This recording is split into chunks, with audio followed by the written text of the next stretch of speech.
Hey guys, how's it going? Thanks so much for joining me here today. It's wonderful that we can have this time together.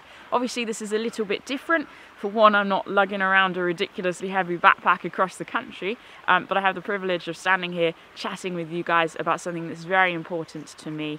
And as you would have seen from the title of this video, what we're going to be talking about is coping at Christmas and the New Year with mental ill health, with an eating disorder, with bereavement, or with being alone. So Christmas is, for many, a time of giving, of loving, of caring, of being generous, and for celebrating. But for those of us who struggle with mental ill health, it can be one of the most challenging times of the year.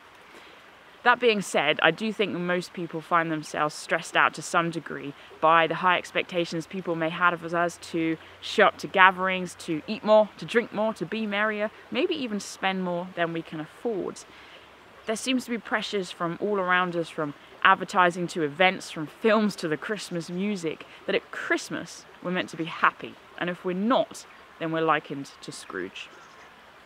Now, as someone who grapples with my own mental ill health and struggles daily with an ever-evolving relationship with eating disorders and food, I can emphasize quite well with what you or someone close to you might be feeling as we approach the festive season, that it is a big black hole, dark and overwhelming, full of fears and temptations and loneliness, and it's just generally pretty scary. Overwhelming, that's a good word. It feels overwhelming. But the truth is this, you're allowed to struggle, and mental health doesn't just stop because it's Christmas, and it's wrong to think that, whether it's you or anybody else. Like, mental health doesn't just stop at Christmas, and it's okay to feel not okay as we approach this time of year.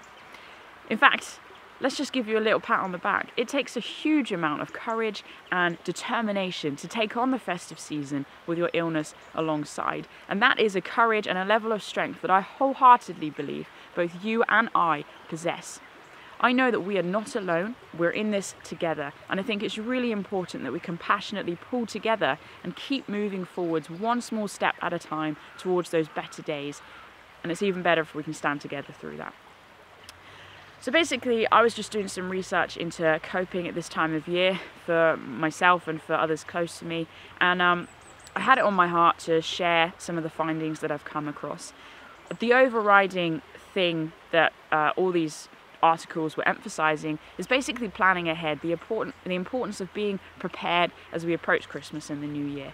Some of these things that I'm going to share may apply to you, others may not, but I just ask that you can open-heartedly and open-mindedly hear what I have to say, and perhaps make some notes, get a pen and paper ready, and step away from this when this video ends and actually, determine to make a plan for yourself. Plan ahead, make it personalized, and set yourself up to succeed as we move towards this rather daunting time of year. Just a little side note before we really get started. Obviously, I'm not a mental health professional. I do very much care, but I am not a mental health professional. And if you do find yourself in crisis, please, please, please pick up the phone. A number of crisis lines in the description below. So dial one of them, pick up the phone, and get the help that you need.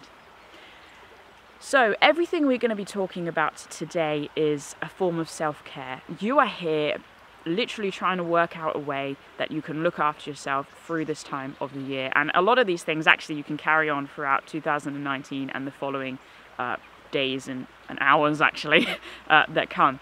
So well done for the fact that you are here. That is really what I want to emphasize, is well done. Again, give yourself a pat on the back, a little high five, like feel proud that you are here.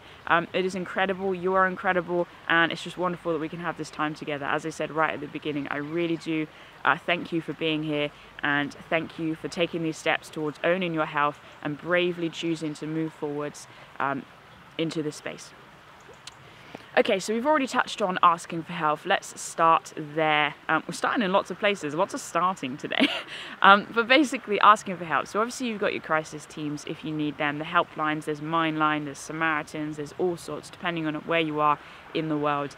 But maybe you have a trusted friend or family member around you as well. So I think it's really important to start by knowing where your help is. So whether it's those helplines, whether it's friends or families, to have those contacts plugged in, you know, on your phone, on a memo app, or in your contacts, to have them physically on a piece of paper, somewhere that you can go to them as an instant response to when you feel yourself dropping down or when you feel yourself struggling.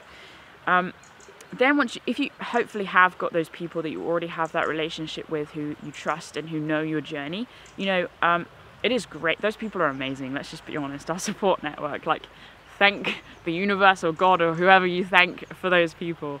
They are lifesavers. But, you know, we all need people to affirm who we are, to remind us of who we are, and to have a safe space to share what we're thinking. And Christmas is certainly no exception for this. So I would encourage you to go to those people before we get more deeply into the festive season and just be honest and reach out about how you're feeling. Talk to them about how they can help you, and then they'll know their steps that they can take, and you'll know your steps that you can take. Now, another great thing about this is you're going to find out your boundaries. So by talking to those people ahead of time, you're going to know where they are, when you can reach out to them, how you can reach out to them. And I think many of us who struggle with mental health on any degree really, go through a phase of feeling like we're a burden, like we don't matter, like people really don't care, that like they're inaccessible. But if someone you love has specifically given you permission to reach out to them between this time frame, and this is how you do it, and this is the action that the help that they will give you, your brain can't argue with that. So talk to those people ahead of time, get those boundaries in place, get that understanding in place, and from there you can just keep moving forwards and hopefully not feel like you're standing alone as we approach the festive season. So up next then is another form of self-care, is medication. If you have prescribed medication, some of us, myself included, I have a bit of a sieve head, we'll find ourselves overwhelmed at Christmas. Lots of more thoughts going around in our heads.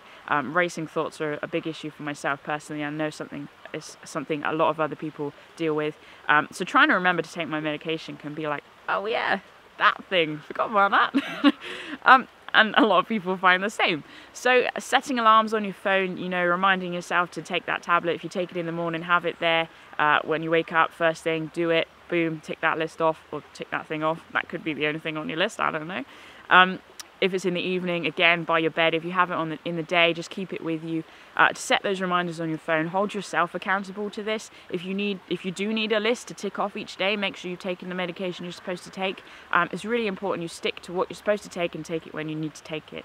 And another great thing to do at this time of year, again, if you do find yourself with your brain full of thoughts, is to ask someone to give you your medication.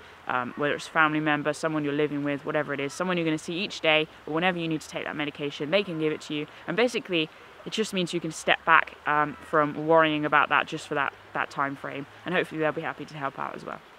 So that's just something else to consider there. So talking about medication, many of us might find that we use alcohol to medicate how we're feeling. You know, celebrations and social events that come up at this time of year generally tend to have an abundance of alcohol. Certainly the culture is to drink a lot. I personally don't drink, so this is not something that applies to me, and that is a lifestyle choice. I will never drink, and it doesn't matter what anybody encourages me to do. But if you do drink, then, and if it's something that you might think be a risk factor for you, then go into these social situations with a set amount that you are comfortable drinking. Where are your limits? And you know, if you need that written on your hand, if you need that again on your phone, if you need to hold yourself accountable with those limits and try to stick to them. The number one thing I would emphasize with this is aim not to drink to cover up negative emotions. Every single emotion we feel is valid, and they need to come out, they need to be expressed in a healthy way. And it's really important we don't stuff down our negative emotions, because they're just going to stay inside of us and going to come up some other time, usually when it's inconvenient, and they're just so big that we can't do anything about them. So as I say, aim not to drink to cover negative emotions. If you're feeling those negative emotions, try to express them, writing them down, talking to someone, exercise, do whatever it is you need to do to get them out in a healthy and constructive way. If you are setting limits, or if you feel you might be going into a situation that you'll feel pressured to drink more, then Consider taking someone along with you. Hopefully they won't drink, but if they do, they will stick to a sort of healthier limit, and they can keep you accountable and help stand by you if you are feeling overpressurized. Just remember that alcohol is a depressive, and that drinking more than the recommended amount of units, or more than your body can handle to stay sober, can have both short and long-term adverse health effects on our mental and our physical well-being. So just be responsible, take those steps to look after yourself, especially if you're already grappling with mental health and other struggles, feeling alone. You know, it's just a short-term solution. Try to invest in those longer-term ones, those healthier ways of looking after yourself. So up next then, I just wanted to touch on the subject of money. This is something I think most people find themselves thinking about a lot more at this time of year. You know, there's an expectation to buy gifts, to see people, to travel, to invest in people by physically giving things. I have so much to talk about in this area, so this is probably going to be quite scatty, so just bear with me. But basically, if you are finding yourself worrying about money, I would start by setting out what's your budget. You know, keep a very close eye on your accounts, calculate what can I afford this year. So write that down, make that nice and obvious, ingrain that in your brain so that you know where your limits are. Just like with the alcohol, you've got that boundary. If you need someone to hold you accountable, a partner, spouse, friend, family member, whoever, then again, hopefully they can step in and help you with that. Then once you've got that budget kind of top of the page, underneath, write down everybody you want to give stuff to, and what sort of thing would you like to spend on them, what sort of thing would you like to get them. Then if you've got an idea, if you've been around sort of window shopping, you popped into a few shops, you've got some ideas in your head, shop around. That is such a key thing. You know, shopping online, trying to find things in different places. 50 pence here and there can add up to a fiver quite quickly. And if you're worried about money, then a fiver is probably a decent amount of money. So, you know, shop around, really watch what you're spending, and just be responsible with your cash. Keep receipts, keep everything nice and logged, nice and clear, and that's just going to take the worries off of your shoulders a little bit because you know what's going on. Then when it comes to buying things, there's lots of different options here. So I'm someone who's a big fan of secondhand, whether that's charity shops, going in knowing that I'm buying something that has got, you know, I'm giving to charity at the same time, or whether it's actually, you know, secondhand online. Books. If you want to buy books for people, I'm a big book person, then, you know, I very rarely buy a new book. I'll get secondhand on Amazon, you know, new, used or very good, and it's a book. The words aren't going to change. So, you know, consider buying secondhand, whether it's books or something else, clothing, whatever it is. You might even want to make something, you know, get creative. I actually genuinely believe that our creativity and expressing that is one of the greatest gifts that we can give to the planet. We're all completely unique and individual in our creativity, and I believe everybody is creative. You just have to find your niche, the thing that you're passionate about, and let that flow out of you. So if you say that you're not creative, find the thing that matters. Is it photography? Take some photos for people. Is it drawing? Is it knitting? Anything, you know, go crazy. The other thing I just wanted to pop into your mind here is talk about love. So you may have heard of love languages, you may not have. Basically, there's 5 love languages, and these are meant to be the way we give and receive love, and everybody kind of has these different love languages. Some of us have all of them, some of us are very, you know, specific to have individual ones. So the love languages are, so there's gifts, there's words of affection, there is physical touch, there is quality time, and there is acts of service. And the whole reason for me telling you this is to remind you that you don't have to give something to someone, a physical thing that you've gone out and bought, to show them that you love them. That is tradition at Christmas, but you can spend time with them. You can tell them how much they mean to them, you know, to you. Write a letter. You can touch them, be with them, you know, spend time with the people that you love. You can do something for them. Do they need something that could be helpful? You know, is it a friend who's struggling to get out at the moment? You know, go and do the shopping with them. Whatever it is, just remember that love doesn't always manifest itself in a box wrapped in wrapping paper. So just explore that, get creative, and just watch your money, and hopefully that'll help you relax a little bit with that. So up next then is thoughts. I've already mentioned racing thoughts, and you know, alongside mental health, usually either kind of got brain fog going on with me, or just absolutely the whole world's worth of information is just getting dialed in. It's a very fine balance for me to manage, but I'm still here, so life's good. two thoughts that kind of cropped up a lot that people seem to have at this time of year is basically comparing ourselves to other people, and social media is usually a hotspot for comparison. So I just wanted to remind you that don't forget that social media is often the portrayal of the best part of people's lives. Not always. I'm usually someone who tries to be very honest about the positives and the negatives, because I want to be real with you guys. Authenticity is hugely important to me. But for many others who just use it as a social platform, want to share with family members and friends what's going on, it is a positive place, and that's fine. But just guard yourself from that. If you think that is something that's going to impact on your mental stability over the Christmas period, if you are going to find yourself comparing yourself, or if you feel that as we move further into Christmas and the New Year, then I would really recommend making that decision to step away from social media for a limited time frame, whether it's 24 hours, whether it's a few days, to just be quite strict on yourself to protect your mental state. So just consider your relationship with social media and be wise around that. The other kind of leading thought that I feel a lot of people have at this time of year is expectations. So it's kind of a combination of thoughts and feelings, really. So expectations of social gatherings in particular can be, you can have really high expectations, like especially if you're seeing people you haven't seen all year, you're really excited, can't wait.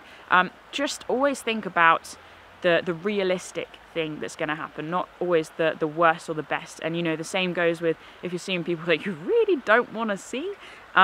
Again, just be mindful of your expectations. What is the most likely outcome of this situation? Okay, you're going through uncomfortable few hours. Come on. But will this matter, 5 hours down the line, 2 hours down the line? Will this matter, in a month or so? Like, just go into those situations with realistic expectations, with what you want to give in the front of your mind. And I would... I'm someone who always tries to go into situations and be as humble as possible, especially if it's ones I'm feeling challenged by, with characters that I really struggle with. I think we can challenge people often, especially if we are being authentic. In our authenticity, we're effectively holding up a mirror in front of their face, and they're seeing the things that they're struggling with. So I would just encourage you, be authentic, be real, be kind, and love always wins. So be compassionate, go into that situation as best as you can. Like, don't get me wrong, I'm not taking anything away from how challenging that this can be, because I really know. But just love, love as much as you can, love yourself and love on others, and love always wins with that. Okay, so talking about love, I do love love, don't we all really? I want to talk about the greater good, I think. So Christmas, as I've already mentioned, is a time for giving. That doesn't just have to be gifts, that can be giving yourself, your time, your love, everything like that. If you are someone who's going to find yourself on your own at Christmas, and there is nothing at the forefront of your mind that you're particularly stoked to jump in and do on Christmas Day and New Year and that stuff, then why not have a think about volunteering with a charity, going off somewhere, doing something completely different? That can be really hard if you're struggling with mental health as well as being on your own. But actually just getting out of an environment which you're comfortable being uncomfortable in can be a real big stimulant to lifting your mood. It's not a long-term solution, but in the process of doing that, you're giving to others, you're increasing their value of Christmas Day, you're bringing people together, and you're serving. And, part of our lives here on the face of the earth is to serve, to give as much as we receive. And if you are going to be on your own, then why not, look at crisis teams, look at the homeless shelters, look at the animal centres. Do dogs need walking? It doesn't just have to be people here. I love animals, man. Go out and do something different. See what you can do, see what you can afford, and see what you can invest in, because you're not just investing in those people, you're investing in yourself as well.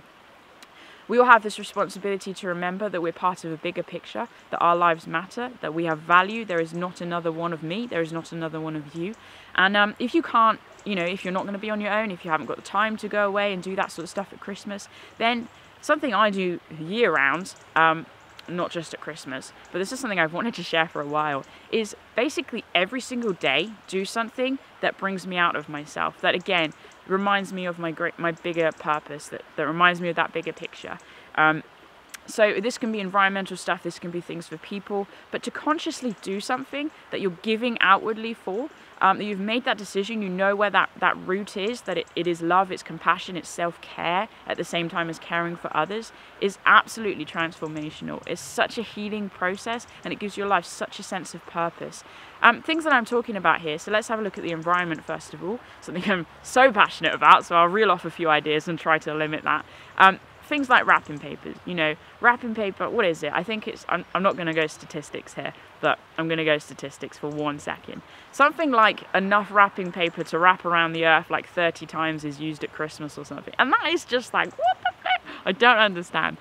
So, I wrap things in newspaper, or we save wrapping paper from previous years and we've used it for like 5 years or something. It's ridiculous. And then I tend to wrap them in twine or string, basically cotton stuff. So again, I'm not using the plastic of the sellotapes. If you are using wrapping paper, you want to make it look nice, try and get stuff that's actually paper, that's not coated in plastic, so that you can recycle that. And sure, the stuff going in your recycling bin isn't guaranteed to get recycled, but at least you're buying something with that conscious thought, this is better for the environment. The same goes with your Christmas trees. If you buy a live tree, try to get something that's FSC certified so you know it's come from a sustainable source. Try to recycle that afterwards at your local tip. They'll shred it, hopefully. Ask people, where is this going? Is this going to be turned into mulch? Is this going to be used to make plants grow? It's always a good feeling. If you're buying food at Christmas, any time of the year, try to think about the packaging. That has a ridiculous amount of plastic packaging, so can you get loose stuff and then put it in your own bag? If you want to open the packaging at the store after you've bought the item and leave the packaging at the store, that's something a lot of people are doing at the moment. Just like the plastic, the no waste movement, or the pointless packaging movement. Open your tomatoes or whatever, take the tomatoes home and just leave the plastic in the store. Gets them thinking, gets them having to act, because they're having to suddenly deal with a lot of plastic. What else can we talk about? There is so much here. As I say, walking around, talking to people rather than driving around wherever possible. My brain is just going crazy with ideas right now. Maybe having like a techless night, if you are with people that you love, go techless for a little bit. Just actually socialise, play some games, get those lights off, light some candles. Just have a little bit of fun with that. It's already really good. And then we touched on food. So something I'm super passionate about is food waste. Something like 1/3 of the food produced in the world is wasted, and that could so easily feed everybody who goes to bed hungry. Like that feeling of going to bed hungry, oh my word, nothing brings you down to earth about the realities of starvation, those numbers. Again, not going to get statistical here, but plan ahead. Make sure you don't overcater. If you do overcater, invite people around, make up new meals. Let as little as you can go into that food waste bin, and know why you're doing that. Because you're doing that because you have access to food, you care about the people that don't, and you want to ensure that you're just trying to be as calm and mindful as you can to the planet and to the people on the planet. Vote with your note. Your money really matters. What you buy, when you buy it, seasonal, your fruit and vegetable, all that sort of things. Really just sort of important stuff. I'm going a bit crazy there, so I'm just going to draw a line with that. So the other side of things is people. So whether you're baking a cake for someone, whether you're holding a surprise party, whether you're going to just turn up and surprise someone with your presence, that's always good fun. Walk somebody's dog if they're struggling, juggling kids and stuff at this time of year, trying to get out and see people.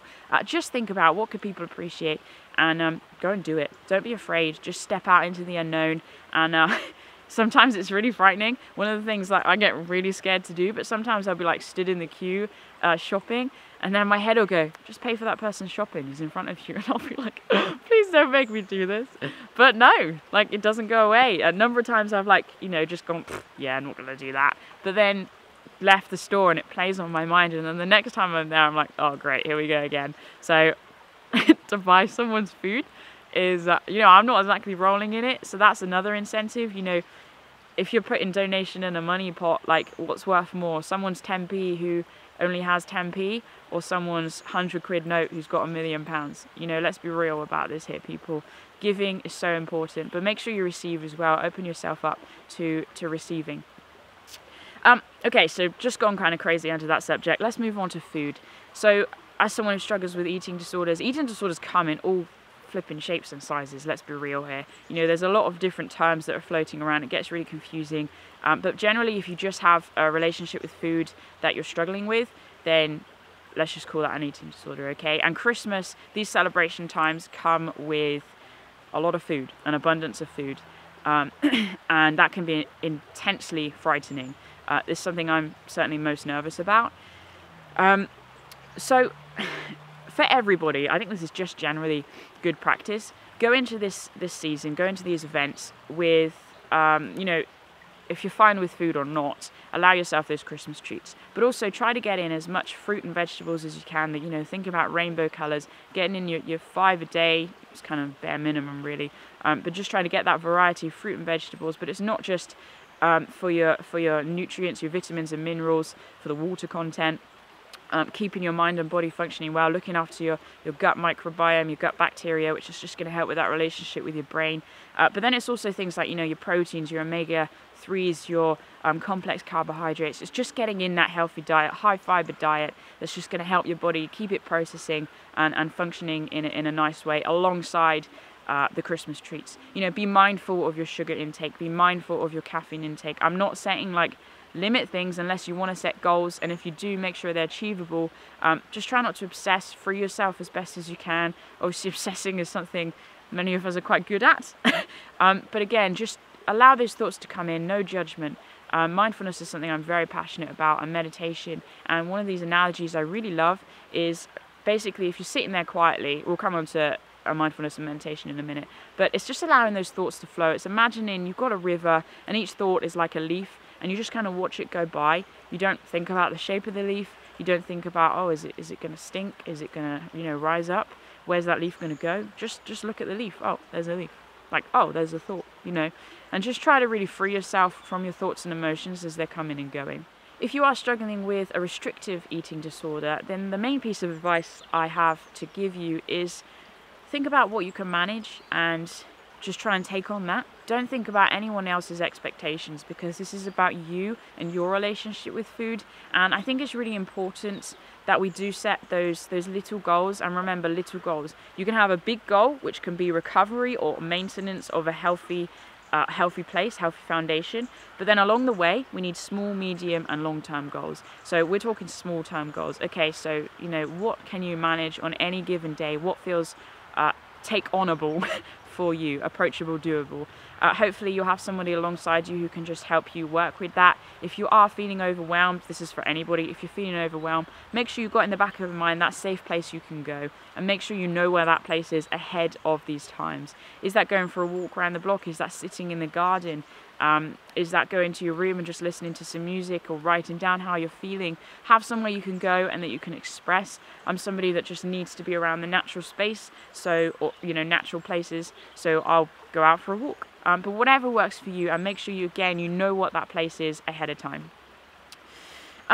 Okay, so we touched on caffeine, and I just want to bring this round in a kind of weird circle, figure of 8 thing to sleep. Who doesn't love sleep, man?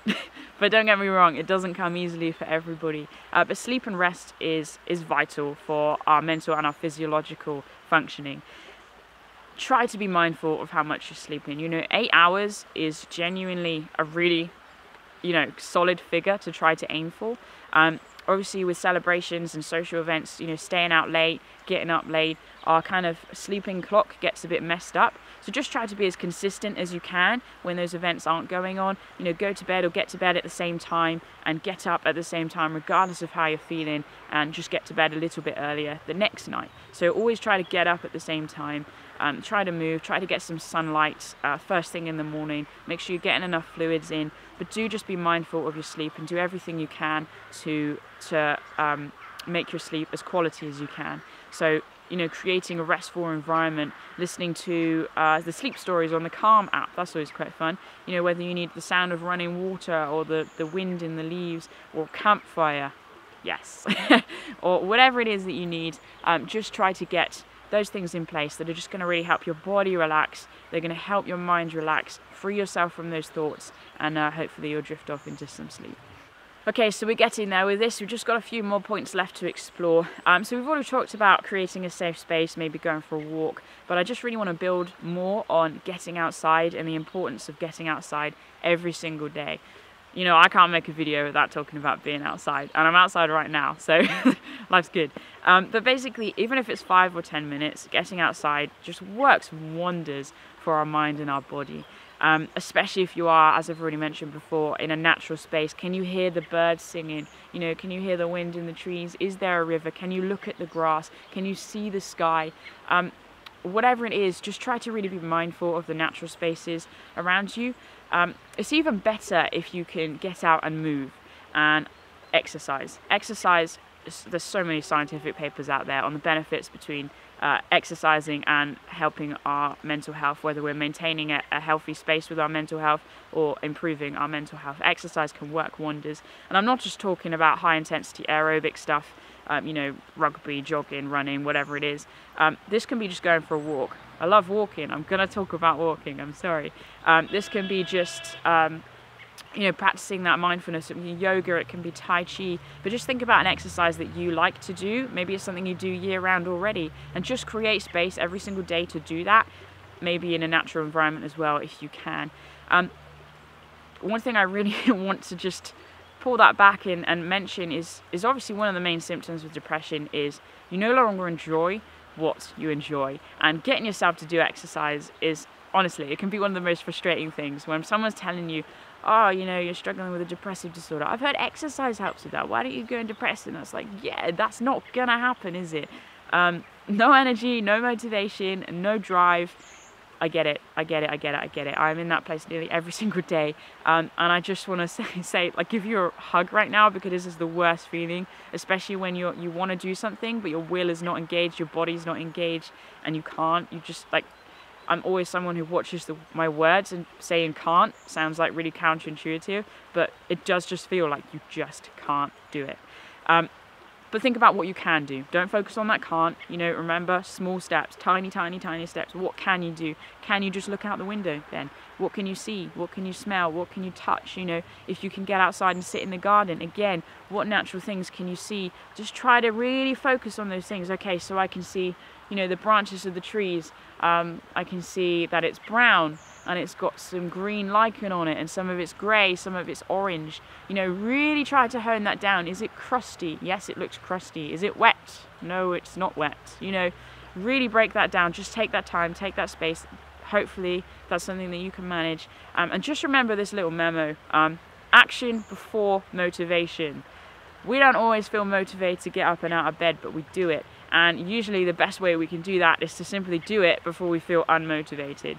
Motivation comes second to action, and that's something a lot of people don't realize, because we tend to do things and we're most productive when we're feeling motivated. But if we can act when we're not motivated, we're building that resilience by pushing against the resistance. We're growing stronger and we're taking steps forward, even if they feel really small. So action before motivation, trying to get outside, trying to exercise where possible. Okay, so the last thing then I want to talk about, and I've already mentioned it, is love. We are all on a journey of learning how to love ourselves more. It's not something that necessarily comes easy to many of us. Some of us are investing more energy in learning how to do that than others of us are. But to just recognize and own where you are, to know that you're on a journey, that yes, you're struggling with an illness, but that you are not your illness. It is separate for you. No matter how controlling and life dominating it might feel, you are not your illness. What you are is this. Take this in, guys, because I would tell you this every single day for the rest of your lives, because this is the truth and it's the only thing that matters. You are precious. Your life has value. You are loved more than you will ever know. You are absolutely unique, and you are treasured by me and by so many others. You may not know those people yet. You might feel like there is nobody in the world that loves you, that treasures you, that knows your worth, but I know it, and there are people in your future that know it. You just have to keep moving forwards towards those people. You have to choose to keep choosing life, and that can be one of the hardest decisions you will ever make. But to keep choosing to choose life is guaranteed to be the bravest thing you will ever do. I have so much respect for you for being here, for dealing with this stuff. It is so hard. It is so hard. I don't think anyone really knows how hard it is, because we're all on our own journey. But love yourself through it. Seek to love yourself through it. Always love. Love always wins. To love yourself, to love others, to be compassionate, to always be kind. And you know, we learn to be courageous by being courageous. Sometimes we just have to turn around on our feet and face the fear and feel it anyway. And that is the reality of this stuff. That is the hardest thing, but it is the bravest thing, it is the most vulnerable thing, it's the most courageous thing that you can do. And that is what I want to finish on, is just remind you that you are loved, that you are precious, and that you will get through this. I will get through this. We're pulling together, we're being compassionate, we're growing, we're building resilience, and this is so important. It might sound mushy, it might sound deep, but this is the stuff that matters, because this is what gives us that purpose. This is why we are here.